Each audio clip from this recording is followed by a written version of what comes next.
श्रीमद् भागवत का छठा अध्याय शुरू होता है।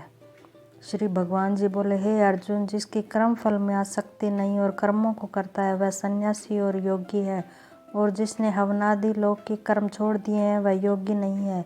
हे अर्जुन, जिसको सन्यासी कहते हैं उसी को कर्म योगी जानो, क्योंकि संकल्पों के त्याग किए बिना कोई योगी नहीं हो सकता। जो मुनि योग प्राप्ति की इच्छा रखते हैं उनके लिए उनका साधन कर्म ही है, और उनके योगी होने पर उनका ज्ञान पूर्ण होने का साधन उनके चित्त का समाधान है। आप ही अपना उद्धार करें और आत्मा को अवनत होने से रोकें, क्योंकि मनुष्य आप ही अपना मित्र और शत्रु है। जिसने विवेक से अपना मन स्वाधीन कर लिया वह स्वयं ही अपना हितकारी है, और जिसने विवेक का परित्याग कर दिया है वह स्वयं ही अपना शत्रु है। मन को जीतने वाले शांत स्वभाव मनुष्य को शीतोष्ण, सुख दुख, मान और अपमान इनके होने पर भी बुद्धि अत्यंत स्थिर रहती है। जिसने ज्ञान विज्ञान से अपने अंतःकरण को तृप्त कर लिया है, जो निर्विकार हो गया है, वही सच्चा योगी है। सुहृद, मित्र, शत्रु, उदासीन, द्वेषी, मध्यस्थ, द्वेष करने योग्य, बंधु, वरिष्ठ, साधु और पापी, इन सब में जो समान दृष्टि रखता है वही श्रेष्ठ है। योगी पुरुष को मन और आत्मा को अपने वश में करके वासनाओं तथा प्रपंचों को त्याग कर किसी एकांत स्थान में बैठकर निरंतर चित्त को समाधि में लगाना चाहिए। आत्म शुद्धि के लिए योग करना अति उत्तम है। शरीर, मस्तक और गर्दन को सम करके अचल होकर स्थिर होवे और अपनी नासिका के अग्रभाग को देखता हुआ सब दिशाओं से अपनी दृष्टि हटाए रहे।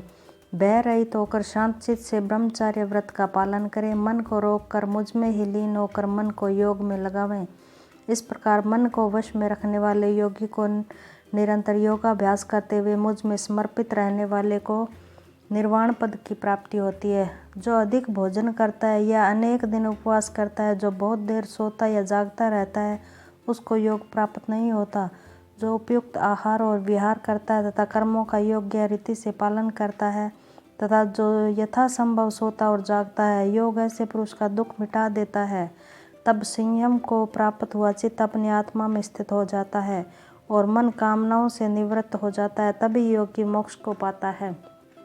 जिस प्रकार वायु रहित स्थान में रखा हुआ दीपक चलायमान नहीं होता है, उसी प्रकार योगी अपने चित्त को निश्चल रखकर उसका संयम करता है और अंतःकरण की समाधि लगाता है। जिस अवस्था में योगाभ्यास के कारण चित्त का वेग रुककर विषयों से पृथक होने लगता है और जब शुद्ध अंतःकरण से आत्मा को देखकर आत्मा में ही संतुष्ट होता है, जिस अवस्था में वह अत्यंत सुख जो इंद्रियों द्वारा जाना नहीं जा सकता वरन केवल बुद्धि से ही जाना जाता है, और जब वह योगी अनुभव करता है तो आत्मा स्वरूप में स्थित हो उससे विचलित नहीं होता। इस अवस्था में फिर कोई और लाभ उसे अच्छा नहीं लगता और स्थिर होने पर कोई बड़ा भारी दुख उसको वहाँ से चलायमान नहीं कर सकता।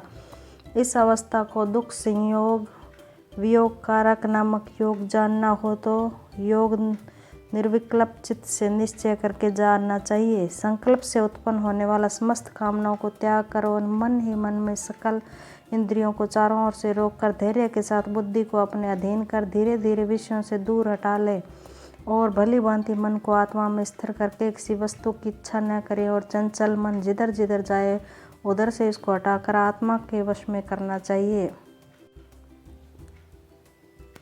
इस प्रकार शांत चित्त तथा रजोगुण से रहित निष्पाप तथा ब्रह्म स्वरूप योगी को उत्तम सुख प्राप्त होता है। इस रीति से निरंतर योगाभ्यास करने वाला योगी समस्त पापों से छूटकर सहज ही उस परम सुख को पा लेता है जो ब्रह्मा के संयोग से प्राप्त होता है। जिसका मन योग में स्थिर हो गया है उसकी दृष्टि भी सर्वत्र समान हो जाती है और वह सब प्राणियों में अपने को और अपने में सब प्राणियों को देखता है। जो सब प्राणियों मुझको और मुझ में सब प्राणियों को देखता है, मैं उससे और वह मुझसे अलग नहीं रहता। जो अभेद भाव से रहता है, सब प्राणियों में स्थिर हो मेरा मनन करता है, वह योगी चाहे जिस अवस्था में रहे मुझ में मिल जाता है। जो समस्त प्राणियों के सुख दुख को अपना ही सुख दुख के समान समझता है और सबको समान देखता है, वही श्रेष्ठ योगी है। अर्जुन बोले, हे मधुसूदन, आपने जो योग बताया कि सबको अपने ही समान देखें, सो मन के चंचल होने के कारण मैं उसका अपने में दृढ़ स्थिर नहीं देखता हूँ। यह चंचल मन बड़ा ही हठी पराक्रमी और दृढ़ है। इसको अपने अधीन रखना तो मुझे वायु को बांध कर रखने के समान ही प्रतीत होता है। कृष्ण ने कहा, हे महाभाव, इसमें संदेह नहीं है कि मन अति चंचल है और इसे वश में करना बड़ा ही कठिन है, तो भी अभ्यास और वैराग्य से इसे वश में किया जा सकता है। जिसका मन वश में नहीं है उसको योग अति दुर्लभ है।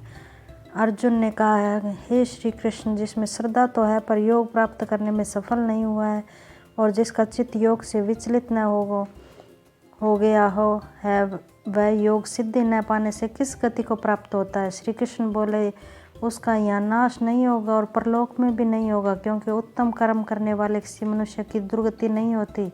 योग में असफल मनुष्य बहुत ही दिनों तक पुण्यवानों को प्राप्त होने वाले लोकों में वास करता है और फिर वहाँ से किसी पवित्र और धनवान मनुष्य के घर जन्म लेता है। वह योगियों के वंश में जन्म लेकर पूर्व जन्म के बुद्धि संस्कार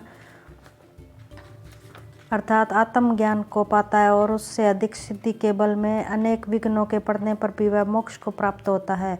योग की केवल इच्छा ही तो है। पुरुष शब्द ब्रह्मा के ऊपर जा पहुंचता है। जो बड़े परिश्रम और यत्न से योगाभ्यास करता है वह मोक्ष को पाता है।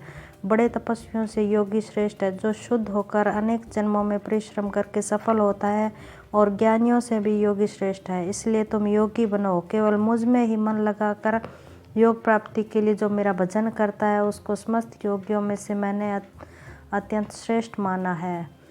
श्रीमद् भागवत का 6वां अध्याय समाप्त होता है।